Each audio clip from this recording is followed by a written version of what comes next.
రోహిణి గురించి అసలు నిజాన్ని తెలుసుకుని బాలుకి క్షమాపణ చెప్పిన మనోజు అసలు రోహిణి గురించి నిజం తెలుసుకుని బాలుకి ఎందుకు క్షమాపణ చెప్పాడు, అసలు ఏం జరిగింది తెలుసుకోవాలనుకుంటే వీడియోనైతే చివరి వరకు మిస్ కాకుండా అయితే చూసేయండి. ఒక మంచి శారీ కలెక్షన్ చూపిస్తూ రాబోయే కథలో ఏం జరగబోతుందన్నది ఇప్పుడు మీకు వివరించబోతున్నాను. చివరి వరకు వీడియోని స్కిప్ చేయకుండా చూసేయండి. అలాగే మా వీడియో నచ్చితే ఒక లైక్ చేయడం మాత్రం మర్చిపోకండి. ఇక్కడ చూస్తే ఇక ఏటీఎం కార్డు తీసేసుకుంది అన్న విషయాన్ని బాలు అయితే సత్యం ముందు బయట పెట్టేస్తాడు. ఏటీఎం కార్డు తన కార్డు తనకివ్వమని బాలు అడుగుతూ ఉంటాడు ప్రభావతిని. ప్రభా, అసలు తను కష్టపడిన కష్టార్జితాన్ని లాక్కోవడానికి నువ్వెవరివి, అసలు అలా ఎలా చేయగలుగుతున్నావు అని చెప్పి సత్యం అంటూ ఉంటాడు. బాలు చాలా తెలివిగా నా కాపురంలో చిచ్చు పెట్టి ఇప్పుడు వెన్న రాస్తున్నావా అని చెప్పేసి ఇక రోహిణి అంటూ ఉంటుంది. రోహిణి తరపు మాట్లాడుతున్న బాలుని అలా అడిగేసరికి అందరూ కూడా ఆశ్చర్యంగా చూస్తూ ఉండిపోతారు. ఏంటి ఇప్పుడు నువ్వేం చెప్పాలనుకుంటున్నావు అని బాలు అంటూ ఉంటాడు. నాకు నువ్వేం సహాయం చేయనవసరం లేదు. ఇప్పుడు నేనేమి అత్తేని ఏటీఎం కార్డు అడగాలి అనుకోవడం లేదు. ఇక నేను ఎలాగోలా ఉంటాను, నా విషయాలు నువ్వు పట్టించుకోవద్దు. నేనేం చేసినా సరే నువ్వు మా కాపురం విషయంలో తలదూర్చడానికి లేదు. విన్నారా నాన్న? తనేం చేసినా సరే వాళ్ళ కాపురం విషయంలో తలదూర్చడానికి లేదంట. అంటే తను తప్పులు చేస్తూ ఉంటే మనం వాటిని చూసినా సరే చూడలేనట్టుగా వెళ్ళిపోవాలని చెప్తుంది.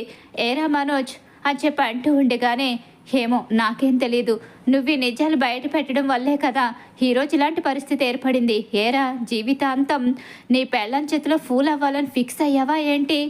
ఏమో ఏంట్రా ఏం మాట్లాడుతున్నావు? బాలు నిజం బయట పెట్టాడు కాబట్టి ఇప్పటికైనా ఇక రోహిణి గురించి నిజం తెలిసింది. లేకపోతే ఇంకా ఎన్ని అబద్ధాలు చెప్పి ఎన్ని మోసాలు చేసేదో నీ భార్య. నీ కళ్ళ ముందే ఇంత ద్రోహం చేసినా కనిపెట్టలేకపోయావు. భార్య అసలు మోసం చేస్తుంది అంటే మొదటి కారణం భర్త అవుతాడు. భర్త చేతగానివాడు, భార్యని పట్టించుకోలేనివాడు, భార్య చెప్పింది ప్రతిదీ గుడ్డిగా నమ్మేవాడు. కాబట్టే నిన్ను అలా మోసం చేయగలిగింది. డిగ్రీల మీద డిగ్రీలు చదివితే సరిపోదు. అసలు ఇంట్లో ఏం జరుగుతుంది, మన చుట్టూ ఏం జరుగుతుంది, మన వాళ్ళ ప్రవర్తన ఏంటన్నది తెలుసుకోవాలి. ప్రతిసారి నిన్ను మోసం చేయగలిగింది అంటే నువ్వు చేతగాని వాడివనే కదా. నీ అమాయకత్వాన్ని, నీ చేతగానితనాన్ని తను అవకాశంగా తీసుకుని నిన్ను మోసం చేసింది. వీడు నీకు తమ్ముడు కాబట్టి నువ్వు ఇంకా మోసపోవడం ఇష్టం లేక ఈ నిజాన్ని బయట పెట్టాడు. పార్లర్ అమ్మేసినప్పుడు నీకు ఈ విషయం తెలుసా? తెలీదు. కానీ ఈ విషయం బాలుకి తెలుసు. నేను చెప్పొద్దని చెప్పాను. అప్పటి నుంచి బాలు ఈ రోజు వరకు కూడా పార్లర్ అమ్మింది అన్న విషయం చెప్పలేదు. ఇక ఎప్పుడైతే రోహిణి తప్పులు చేసిందో ఆ క్షణంలో బయటపడింది. తన నోటి వెంట తనే చెప్పిన తర్వాతే ఈ నిజాన్ని మేము ఒప్పుకున్నాము. అలా ప్రతి దాన్ని దాచిపెడుతూ ఉంటే రోహిణిలో మార్పు ఎప్పటికీ వచ్చేదే కాదు. ఇప్పటికీ కూడా రోహిణి తను చేసింది తప్పు అని ఒప్పుకోవడం లేదు. తను చేసిన తప్పుల్ని ఎదుటి వాళ్ళు బయట పెట్టారని బాధపడుతుంది. అంటే రోహిణిలో పశ్చాత్తాపం అనేది ఎక్కడా కనిపించడం లేదు. భార్యని మార్చుకుని కాపురాన్ని చక్కదిద్దుకోవడానికి ప్రయత్నించాలి. ఎదుటి వాళ్ళు ఇక నీ గురించి ఏదో మాట్లాడుతున్నారని చెప్పేసి నువ్వు ఎప్పుడు భార్య చేతిలో ఫూల్ అవ్వాలని కోరుకోకూడదురా అని సత్యము అంటూ ఉంటాడు. అలా అనేసరికి ఇక తలదించుకొని నిలబడతాడు. ఇక్కడ మనోజ్ అయితే, ఏంటి ఇప్పుడు ఇదంతా నాకు అనవసరం, కానీ ఈ రోహిణి చేతిలో నేను ఏటీఎం కార్డు పెట్టాలి అనుకోవడం లేదు. ఏంటి ప్రభా, తను ఏటీఎం కార్డు తనకి ఇచ్చేయి. తను ఎలాంటిదైనా మనకు అనవసరం. ఇక నుంచి మోసాలు చేయకుండా జాగ్రత్తగా ఉండాలి. ఇంతకన్నా మోసాలు చేస్తే తన జీవితాన్ని తను కోల్పోతుంది. ఇప్పటికే తన ఉనికిని కోల్పోయి ఈ ఇంట్లో అందరి ముందు దర్జాగా తిరిగిన రోహిణి అందరి ముందు తలదించుకునే పరిస్థితిని తెచ్చుకుంది. ఇంకింతకన్నా దిగజారితే తన మొహం కూడా ఎవ్వరూ చూడ్డానికి ఇష్టపడరు. బాలు ఇంకా తనకి సపోర్ట్ చేసుకుంటూ వస్తున్నాడు కాబట్టే తన ఇంట్లో ఉండగలిగింది. తను దూరంగా ఉండడంతో మనోజు బాధపడుతున్నాడని, వీడి కాపురాన్ని చక్కదిద్దాలని బాలు మా అమ్మకి అన్ని విషయాలు చెప్పి మా అమ్మని తిరిగి తీసుకుని రమ్మన్నాడు. అప్పుడే నేను వెళ్ళి మా అమ్మని తీసుకొచ్చాను. అలా వీళ్ళ కాపురాన్ని చక్కదిద్దాడు.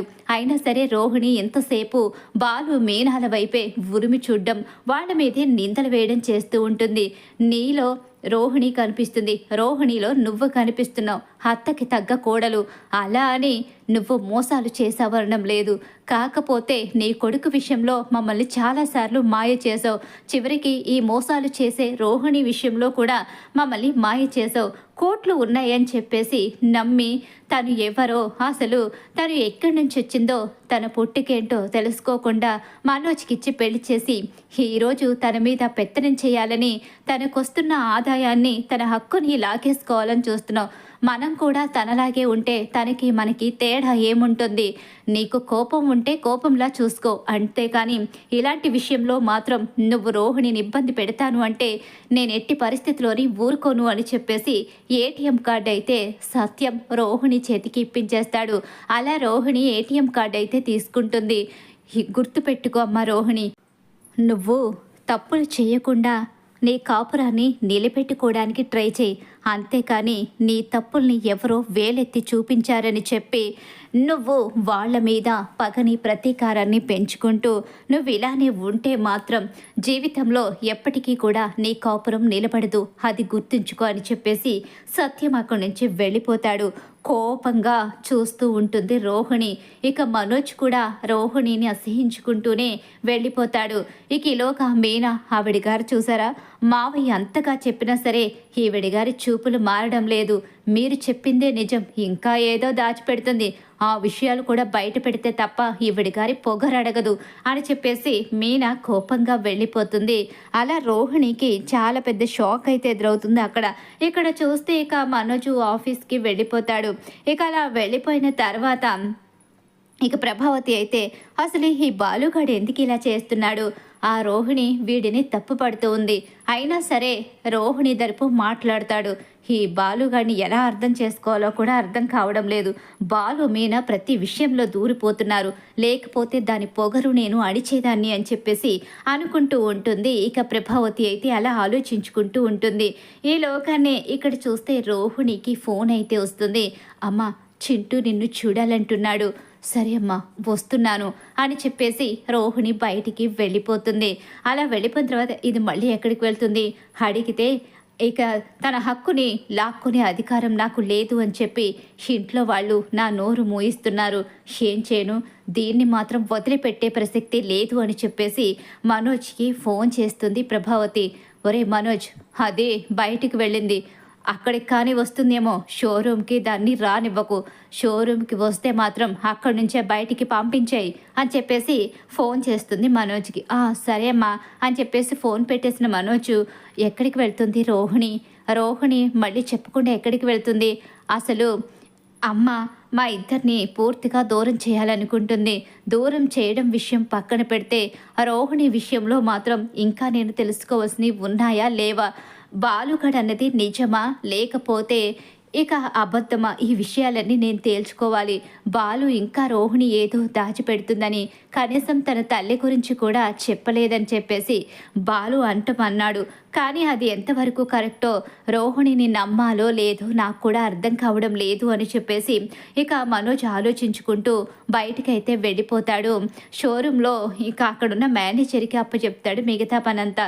నేను షోరూమ్ నుంచి ఒక 1 అవర్ ముందుగా వెళ్ళిపోతున్నాను, నాకు ఒక ముఖ్యమైన పని ఉందని చెప్పేసి బయలుదేరిపోతాడు. అక్కడ నుంచి బయలుదేరిపోయిన తర్వాత ఇక్కడ చూస్తే ఇంకా సుగుణమ్మ బాబుని తీసుకుని చింటూని తీసుకుని బయలుదేరి వస్తూ ఉంటుంది. అలా వస్తూ ఉండగానే ఈలోగా రోహిణి ఆల్రెడీ చింటూని చూడడానికే వస్తుంది కదా. ఇక అక్కడెవరూ కనిపించర్లే అని చెప్పేసి స్కూలుకు దూరంగా ఉన్న ప్లేస్ నుంచి చింటూ దగ్గరికి అయితే వస్తుంది. అమ్మ వచ్చావా? అమ్మ నీకోసమే ఎదురు చూస్తున్నాను తెలుసా, నా మార్కుల గురించి అలాగే స్కూల్లో విషయాలు నీతో చెప్పాలని ఎదురు చూస్తున్నాను. నీకు ఫోన్ చేద్దామంటే అమ్మమ్మ ఫోన్ చేసి నిన్ను డిస్టర్బ్ చేయొద్దని చెప్పింది, అందుకే చేయలేదు. నువ్వు ఎప్పుడెప్పుడు వస్తావా అని ఎదురు చూశాను, ఇప్పుడు వచ్చావు అని చెప్పేసి ఇక కబుర్లు చెప్పుకుంటూ ముగ్గురు వెళుతూ ఉంటారు. ఈలోగానే మనోజ్ ఆలోచిస్తూ ఉంటాడు. మనోజ్ అయితే ఒకసారి రోహిణి గురించి అక్కడికి చింటూ ఉన్న ప్లేస్కి వెళ్తాడు. కానీ అప్పుడు చింటూ అలాగే సుగుణమ్మ కనిపించారు. చూపించారనుకో రోహిణి ఏదో చెప్పి కవర్ చేస్తుంది. రోహిణి ఆ రోజు ఇక్కడ చాలా తెలివిగా నన్ను మాయ చేసిందని అనిపిస్తుంది. ఇక్కడ ఇంకేదో రహస్యం దాగి ఉందని అనిపిస్తుంది. ఇప్పుడు వెళ్ళి అసలు విషయం ఏంటో తెలుసుకుంటాను. నిజంగా అక్కడ తన ఫ్రెండు టాటూ వేసే అక్కడ ఆఫీస్ పెట్టుకుందా లేకపోతే ఇంకేదైనా ఉందో ఆ విషయం ఇప్పుడు వెళ్తే క్లియర్ అయిపోతుంది కదా అని చెప్పేసి భార్య మీద అనుమానంతో మనోజ్ అయితే బయలుదేరుతాడు. అలా మనోజ్ వస్తూ ఉంటాడు. ఈలోగానే చింటూతో కబుర్లు చెప్పుకుంటూ కాస్త మనశ్శాంతిగా ఉంటుంది. వీడితో ఇలా మాట్లాడుతూ ఉంటే ఇంట్లో సమస్యలన్నీ మర్చిపోతున్నాను. ఇంట్లో నేను ఎలాగో ఇక పనికిరాని దాన్ని అయిపోయాను. మనోజ్ కూడా నన్ను పట్టించుకోవడం మానేశాడు. మనోజ్ మాత్రమే నాకు తోడుగా ఉంటే చాలు అనుకున్నాను. కానీ మనోజ్ కూడా నా చెయ్యి వదిలిపెట్టేశాడు. వీడి దగ్గరకు వస్తేనైనా మనసుకి ప్రశాంతంగా ఉంటుంది. అందుకే అంటారేమో పెద్దలు, మనకున్న కష్టాన్ని మన పిల్లల మొహం చూసి మర్చిపోవచ్చని. వీడి మొహం చూసేసరికి మనసులో ఉన్న బాధ అంతా తొలగిపోతుంది అని చెప్పేసి కొడుకుతో ఆనందంగా మాట్లాడుకుంటూ ఉంటుంది. బాధని దిగమొంగుకున్న రోహిణి అయితే ఈలోగానే అటుగా మనోజు వస్తూ ఉంటాడు. ఇక వీళ్ళేమో కబుర్లు చెప్పుకుంటూ ముగ్గురు వస్తూ ఉంటారు. దూరంగా కారు ఆపి అక్కడ నిలబడి ఏదో ఫోన్ కాల్ వచ్చేసరికి మాట్లాడుకుంటూ ఉంటాడు. ఈలోగానే రోహిణి చింటూతో కలిసి సుగుణమ్మతో కలిసి ఆ లోపలికి వెళుతూ ఉంటుంది. అలా ఇక అటుగా వచ్చేసరికి ఒక్కసారే రోహిణిని చింటూని సుగుణమ్మని చూసేస్తాడు. అక్కడ మనోజ్ అయితే ఇక వెనుతిరిగి నిలబడి చూస్తూ షాక్ అయిపోయి ఉండిపోతాడు. రోహిణి ఇక్కడికి వచ్చినప్పుడు నా ఫ్రెండ్ది ఇక్కడ ఆఫీస్ అని చెప్పింది. ఇప్పుడు చూస్తే సుగుణమ్మ చింటూ వీళ్ళు ఇక్కడెందుకున్నారు, అసలు వీళ్ళు ఈ ఏరియాలో ఎందుకుంటున్నారు అని చెప్పేసి ఇక అలాగే చూస్తూ ఉండిపోతాడు. ఇక అలా చూస్తూ ఉండిపోగానే ఆ ఇంట్లోకి సుగుణమ్మ చింటూతో పాటు రోహిణి కూడా వెళుతుంది. అలా లోపలికి వెళుతూ ఉండగా, అమ్మ ఈరోజు నీతో ఆడుకుంటాను, నీతో ఆడుకుని చాలా రోజులైంది తెలుసా, అమ్మ ఈరోజైనా నాతో ఆడుకుంటావా, మళ్ళీ ఏదైనా ఫోన్ వస్తే వెళ్ళిపోతావా, లేదు నాన్న నీతో ఆడుకుంటాను, ఈరోజు నీతో ఆడుకోవడానికి వచ్చాను, కాసేపు ఇక్కడే ఉంటానులే, నేను నా బంగారు తండ్రిని మిస్ అవుతున్నాను కదా అని చెప్పేసి కొడుకుతో గారాబంగా మాట్లాడుతూ ఉంటుంది. అమ్మ ఈరోజు మాత్రం మనిద్దరం కలిసే భోజనం చెయ్యాలి అని చెప్పి చింటూ అంటూ ఉంటాడు. సరే నాన్న నీతో కలిసే భోజనం చేస్తాను అని చెప్పేసి ఇక రోహిణి అంటూ ఉంటుంది. ఈ మాటలన్నీ వినేస్తాడు మనోజు. అలా విన్న మనోజు షాక్ అయిపోతాడు. అమ్మ అంటే రోహిణియేనా, చింటూ కన్న తల్లి అని చెప్పేసి ఆశ్చర్యంగా చూస్తూ ఉండిపోతాడు. అమ్మ కళ్యాణి లోపలికి రామ్మా అని చెప్పేసి సుగుణమ్మ పిలుస్తుంది. వస్తున్నానమ్మా అని చెప్పేసి రోహిణి అంటుంది. ఒక్కసారి చాలా పెద్ద షాక్ ఎదురైపోతుంది. అసలు పేరే రోహిణి కాదు, పైగా కన్న తల్లి చచ్చిపోయిందని చెప్పింది, తల్లి బ్రతికే ఉంది. బ్రతికున్న తల్లి ఎవరో కాదు సుగుణమ్మ. ఒక కొడుకు కూడా ఉన్నాడు, పేరుతో సహా మార్చుకుని పెళ్ళయిందన్న విషయాన్ని దాచిపెట్టి ఒక బాబు కూడా ఉన్నాడన్న విషయం చెప్పకుండా ఇక మనోజ్ జీవితంలోకి రోహిణి వచ్చిందని తెలుసుకుని ఇక ఇది అన్నిటికన్నా మించిన బాధ, ద్రోహం. ఇక దాంతో మనోజ్ చాలా కుమిలిపోతాడు. బాలు అన్న మాటలు అనుక్షణం గుర్తుకొస్తూనే ఉంటాయి. మరో పెద్ద రహస్యం దాచిపెట్టింది అన్న ఆ మాట, ప్రతి విషయంలో బాలు రోహిణి విషయంలో డౌట్ పడ్డు ఉండడం, అలాగే తను వెనకేసుకుంటూ రావడం. డబ్బు విషయంలో అయితే వెనకేసుకుని వస్తాడు, కానీ తననే మోసం చేసి తన వేలుతో తన కన్నే పొడిచిన రోహిణిని ఇంక వెనకేసుకు రావడం కాదు కదా, తనని చూడాలంటేనే ఆశయం కలుగుతుంది. ఏడుస్తూ జరిగిన క్షణాల్ని గుర్తుకు చేసుకుంటూ అందరికన్నా కరెక్ట్ బాలు అని తెలుసుకుంటాడు. అలా తెలుసుకున్న మనోజ్ అయితే ఇంటికి చాలా బాధగా బయలుదేరి వెళ్తాడు. ఇక్కడ రోహిణి దగ్గరికి వెళ్ళడానికి కూడా ఇష్టపడ్డు, వెళ్ళి నిలదీయడానికి కూడా ఇక మనోజ్కి ఇష్టం ఉండదు. అసలు రోహిణి మొహం చూడాలని కూడా మనోజ్ అనుకోడు. ఇలా ఇక అక్కడి నుంచి బయలుదేరిపోయి వెళ్ళిపోతాడు. అలా లోపలికి వెళ్ళేసరికి ఎవరూ కనిపించరు. అక్కడే కుర్చీలో కుప్పకూలిపోతాడు మనోజ్. అలా కుప్పకూలిపోయి ఏడుస్తూ కనిపిస్తాడు. ఈలోగానే బాలు వెనకాల నుంచి వచ్చి, ఏరా మోసపోయినోడా అని చెప్పేసి భుజం మీద చేయి వేస్తాడు. ఒక్కసారే బాలు తనని చూసేసరికి తన కళ్ళల్లో కన్నీళ్లు కనిపిస్తాయి. ఏంట్రా, ఎందుకురా ఏడుస్తున్నావు, ఏమైంది, అయినా నీ భార్య గురించి అన్నీ నీకు ముందే తెలుసన్నావు కదరా, ఇప్పుడు కొత్తగా కన్నీళ్ళు పెట్టుకుంటున్నావేంటి, ఏం జరిగిందిరా అని చెప్పి అంటూ ఉండగానే, బాలు నువ్వే కరెక్ట్రా, నువ్వే కరెక్టు. నువ్వు ఎప్పుడు ఇలానే ఉండరా? నువ్వు ఎప్పుడూ కూడా ఇలా నిజాయితీగా ఉంటే నీ జీవితం బావుంటుంది. నేను నిన్ను, ఇంట్లో వాళ్ళని ఎన్నోసార్లు మోసం చేశాను. నా జీవితం, నా స్వార్థం చూసుకున్నానే తప్ప ఎవరి గురించి ఆలోచించలేదు. తోడబుట్టిన వాళ్ళ గురించి కానీ, అమ్మా నాన్నల గురించి కానీ ఆలోచించకుండా నా స్వార్థంతో నేను బ్రతికాను. అందుకే నా జీవితంలో నాకు తీరని ద్రోహం జరిగింది అని చెప్పేసి అంటూ ఉంటాడు. ఈలోగా ప్రభావతి వస్తుంది. ఏంటి వీడు బాలుతో ఇంత ఎమోషనల్గా మాట్లాడుతున్నాడేంటి? ఏమైందిరా, ఈరోజు కొత్తగా కనిపిస్తున్నావేంటి అని బాలు అంటూ ఉంటాడు. అలా అనేసరికి లేదు, నేను నేనేంటో నేనెవరినో తెలుసుకున్నానురా. నేనెంత చేతగాని వాడినో తెలుసుకున్నాను. నాలాంటి వాడికి తగ్గ శిక్ష పడిందని ఇప్పుడు నాకు అర్థమైంది. అనుక్షణం నేను ఏదో ఒక దాంట్లో కూరుకుపోవడం, అందులోంచి నువ్వు బయటికి తీసుకురావడం, నిన్ను అపార్థం చేసుకుని మళ్ళీ నేను తప్పుదోవలో వెళ్ళి అందరినీ గుడ్డిగా నమ్మడం, చివరకు భార్య చేతిలో పూర్తిగా మోసపోయి దిగజారిపోయి మిగిలిపోయానురా. అదేంట్రా, పూర్తిగా మోసపోవడమేంటి? నీ భార్య నీకు ముందే నిజం చెప్పింది కదా? లేదు, నా భార్య నాకు నిజం చెప్పలేదు. రోహిణి నన్ను మోసం చేసింది. ఆస్తి విషయంలోనే కాదు, మొదటి పెళ్లి విషయంలో కూడా మోసం చేసింది. రోహిణికి ముందే పెళ్ళైపోయింది, ఒక బాబు కూడా ఉన్నాడు అనేసరికి దెబ్బకి షాక్ అయిపోయి ఉండిపోతుంది ప్రభావతి. ఏం మాట్లాడుతున్నావురా? ముందుగా నన్ను క్షమించరా అంటూ 2 చేతులు జోడించి బాలుకి క్షమాపణ చెప్తాడు. నాకెందుకురా క్షమాపణ చెప్పడం? అసలు రోహిణి పార్లరమ్మ గురించి ఏం మాట్లాడుతున్నావో చెప్పు. అవును, చింటూ కన్న తల్లి ఎవరో కాదు, మన రోహిణియే. ఆ సుగుణమ్మ కూతురు చింటూ కన్న తల్లి రోహిణి అని చెప్పేసరికి ఒక్కసారే షాక్ అయిపోయి నిర్ఘాంతులైపోయి ఉండిపోతారు. నువ్వు మాట్లాడేది నిజమేనా మనోజ్ అని చెప్పేసి ప్రభావతి అంటూ ఉంటుంది. అవునరా, నువ్వు మాట్లాడేది నిజమేనా? నిజమేరా, నా కళ్ళారా నేను చూశాను. నేను మాట్లాడేది నిజమే. నేను నిజమే చెప్తున్నాను. నేను మోసపోయాను. నేను చాలా మోసపోయాను. డబ్బు విషయంలోనే కాదు, భార్య విషయంలో పూర్తిగా చేతగాని వాణ్ణి అయిపోయాను అని చెప్పేసి ఇక తలదించుకొని ఏడవడం మొదలు పెడతాడు బాలు దగ్గర. అమ్మ, బాలు లాంటి కొడుకును కని నువ్వు ఎంతో అదృష్టం చేసుకున్నావు. కానీ నాలా మోసపోయే కొడుకుని కని నువ్వు దురదృష్టం చేసుకున్నావు. ఎందుకమ్మా నన్ను కన్నావు? నన్ను ఇలా స్వార్థపరుల్లా ఎందుకు తయారు చేశావు? వీడిని, రవిని పెంచినట్టే నన్ను కూడా పెంచి ఉంటే ఈరోజు నా జీవితం ఎంతో బాగుండేదేమో.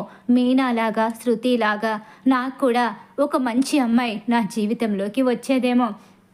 నేను నా కుటుంబాన్ని మోసం చేస్తే నా భార్య నన్ను నిలువున ముంచేసింది.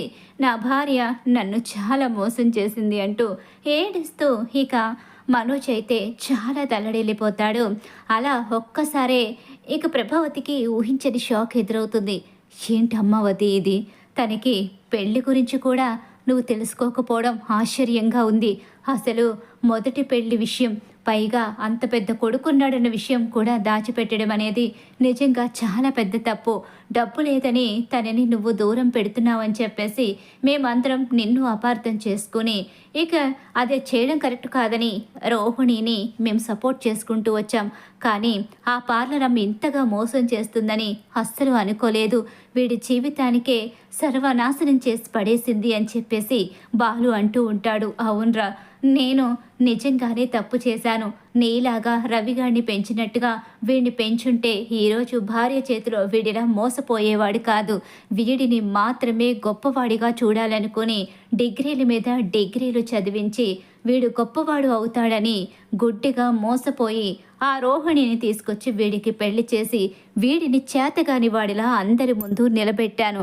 భార్య చేతిలో వీడిని కీలుబొమ్మని చేసేశాను అని చెప్పేసి ఒక్కసారే ప్రభావతి కుప్పకూలిపోతుంది. రోహిణి మొదటి పెళ్లి గురించి చింటూయే రోహిణి కన్న కొడుకని, సుగుణమ్మ తన కన్న తల్లని, ఇక రెండోసారి చెప్పింది కూడా రోహిణి అబద్ధమే అని, మలేషియా తల్లి చనిపోవడం, అలాగే ఆ తర్వాత బ్యూటీషియన్ నేర్చుకుని ఇక్కడికి వచ్చి పార్లర్లో వర్క్ చేయడం, ఇదంతా కూడా పెద్ద నాటకం అన్న విషయం తెలుసుకున్న ప్రభావతికి ఊహించని షాక్ ఎదురవుతుంది.